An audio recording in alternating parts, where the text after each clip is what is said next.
j'ai proposé de vous faire un petit récapitulatif de tous les thèmes que j'ai abordés lors de mes différentes conférences ici à Niamey. Et je passerai après cela au second point qui sera consacré plutôt à la responsabilité de l'étudiant musulman face à l'islam dans ce 21e siècle que tout le monde appelle le siècle des positivistes.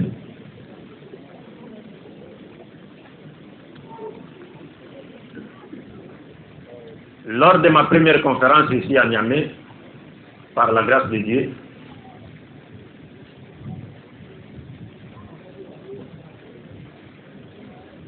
j'avais traité le thème intitulé « Connaître Dieu » ou « La connaissance de Dieu ». Simplement parce que la première question en matière de foi ou de religion, c'est la connaissance de Dieu. Et Dieu lui-même nous dit dans les hadiths al-Qudusiyya, il dit « Arifuni qabla an ta'buduni » connaissez-moi avant de m'adorer.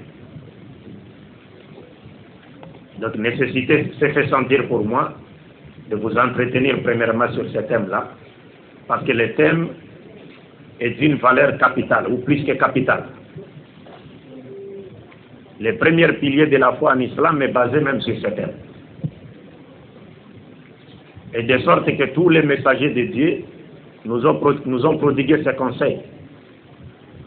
C'est-à-dire, si nous avons en face de nous quelqu'un qui prétend à l'apostolat, ou nous avons en face de nous un groupe de gens qui se disent, qui se présentent comme étant une nouvelle religion, ou un mouvement spirituel, la première chose que nous devons chercher à savoir sur ces gens-là,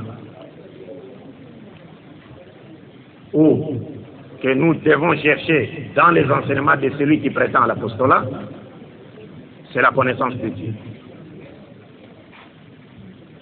Parce que sans la connaissance véritable de Dieu, toutes nos actions seront nulles.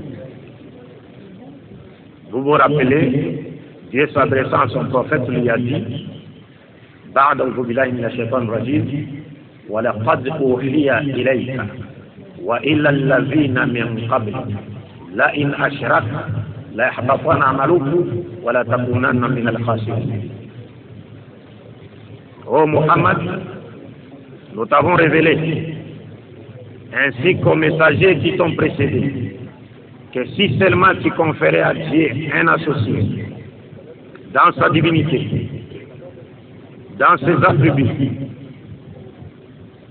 dans son adoration, dans sa souveraineté, toutes tes actions seront nulles. Et nous l'avons dit une fois, que dans la Bible judéo-chrétienne, dans Deutéronome chapitre 13, versets 1 à 6, Dieu s'adressant aux enfants d'Israël leur avait dit ceci: s'il s'élève du milieu de vous quelqu'un qui se dit prophète, et il vous annonce des choses à venir, vous les voyez se réaliser. Il fait des miracles, vous les voyez s'accomplir. Mais si par après il vous invite à aller adorer un autre Dieu qui n'est pas moi, ne l'écoutez pas. Et s'il continue, tuez-les. Simplement parce que les miracles ou les prophéties, c'est-à-dire le fait d'annoncer des choses qui vont arriver dans l'avenir, selon l'esprit téléologique de l'action des enseignements des messagers de Dieu, donc toutes ces choses ne doivent en aucune manière être considérées comme étant les critériums nécessaires et indispensables devant nous éprouver la véracité de quelqu'un. Non. La première chose que nous devons chercher, c'est la